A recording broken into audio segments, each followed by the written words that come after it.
एक दिन महाराज परीक्षित जी स्वयं ही उस स्वर्ण मंडित मुकुट धारण करके शिकार खेलने गए। रास्ता भूल गए, भूख प्यास से परेशान होकर समीक महाराज की कुटिया पर पहुंच गए और उनकी कुटिया पर पहुंच करके आवाज लगाने लगे, महाराज जी, महाराज जी। कोई प्रत्युत्तर नहीं आया तो राजा को भ्रम हो गया और जब राजा को भ्रम हुआ तो जाकर के इतना भ्रम हो गया एक मरा हुआ सांप उठाया और गले में डाल दिया। और ये बात एक लड़का, एक बालक देख रहा था। वो जाकर के महाराज समीक के पुत्र से सारी बात कही। वो बड़ा नाराज हुआ और वहां से आकर के भयंकर श्राप दे दिया। जो कौशिकी नदी के तट पर खेल रहा था, भयंकर श्राप दिया, ए राजा, हमारे पिता की समाधि अवस्था में आपने अपमान किया। एक सांप के द्वारा मैं श्राप देता हूं, आपकी भी मृत्यु आज के 7वें दिन एक सर्प के काटने से ही होगी। वितिलंघित मर्यादा तक्षका सप्तमेहनी दक्षयति स्म कुलांगाद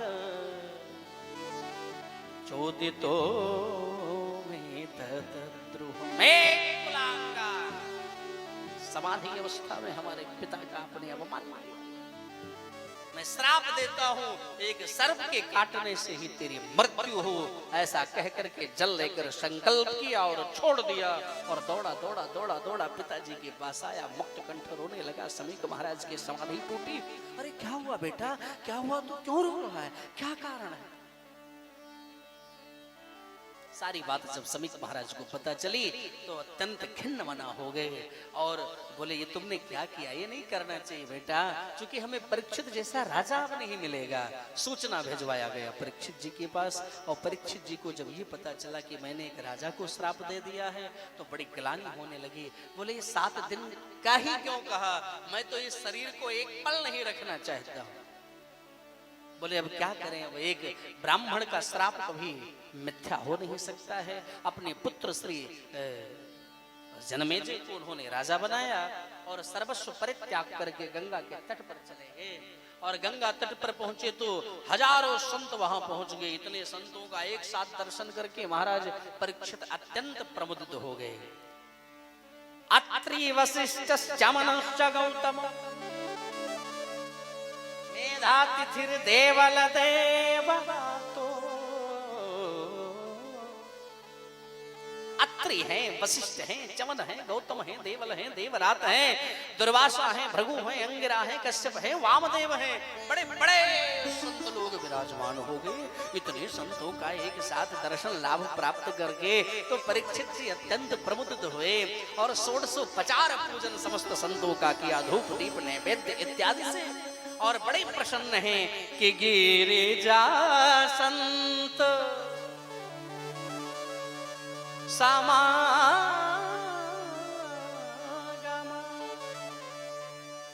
सामना लाभ कछुआ। आज मैं धन्य हूं, इतने संत एक साथ दर्शन पूजन अर्चन करके एक प्रश्न पूछा कि मरने वाले को क्या करना चाहिए। क्या पूछा, जोर से बोलो मां, मरने वाले को क्या करना, और जो 7 दिन में मरने वाला हो उसे क्या करना चाहिए। अब आप बताओ, क्या मरने वाले परीक्षित ही हैं 7 दिन में? हम लोगों को भी इसी 7 दिन में मर जाना कि 7 दिन में परीक्षित जी की मृत्यु है और 7 ही दिन में हमारी और आप सबकी मृत्यु है। मेरे भाई, गलत नहीं बोल रहा हूं, आप काउंटिंग कर लो। रविवार, सोमवार, मंगलवार, बुधवार, बृहस्पतिवार, शुक्रवार, शनिवार, फिर Sunday, Monday, Tuesday, Wednesday, Thursday, Friday, Saturday है। इतने ही दिन में तो मरना है कि 8वां आएगा हमारे लिए। तो मरना परीक्षित को 7 दिन में है। तो ये कथा किसी और की नहीं, हम आपकी ही कथा है। परीक्षित ने कितना प्यारा प्रश्न किया। संत सब परेशान हैं कि 7 दिन में क्या उपाय बताएं। तब तक उन्हीं संतों के बीच में साक्षात भगवान गंगा तट पर प्रकट हो गए। तत्रा भवद भगवान व्यास पुत्रो यत्रक्षया गामटमानो न पेक्षा अलक्षलिंगो निजलापतुष्टो व्रतश्च बालैर्ववधूतवे।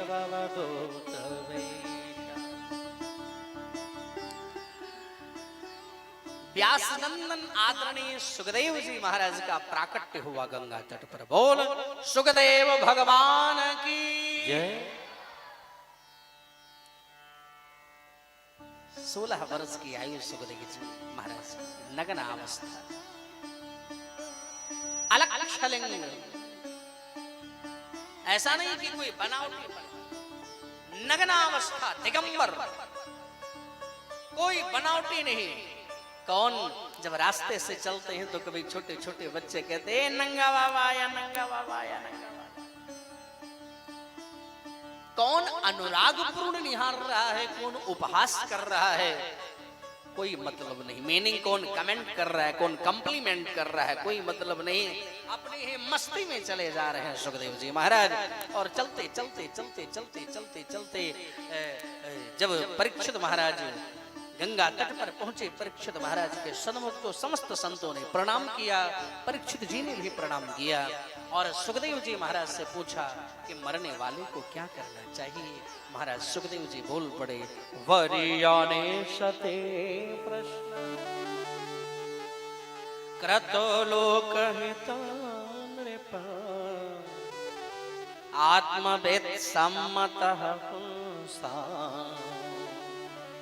श्रोतव्याति सुया। पूरे समाज कल्याण के लिए बड़ा प्यारा प्रश्न आपने किया है। क्योंकि एक बात मैं कहना चाहता हूं इटावा वालों, आज के डेट में हर व्यक्ति डरते हैं तो केवल मरने से। किससे ज्यादा डर लगता है?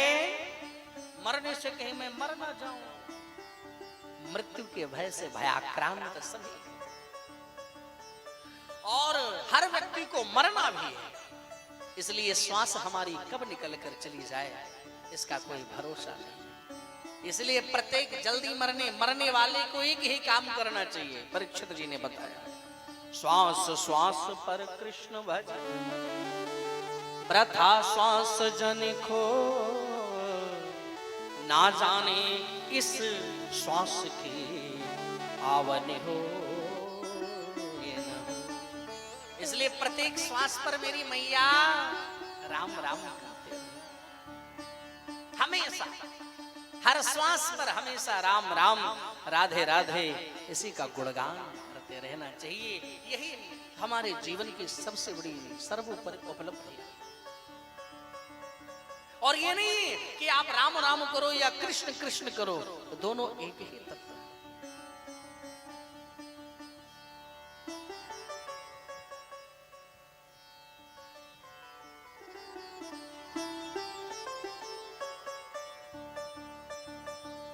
इसलिए हर परिस्थिति में आप जरूर कैसे भी हंसते गाते चलते फिरते बैठते रोते हंसते नाचते गाते खाते पीते हर परिस्थिति में राम राम करना चाहिए। करना चाहिए नहीं करना चाहिए, हाँ या ना?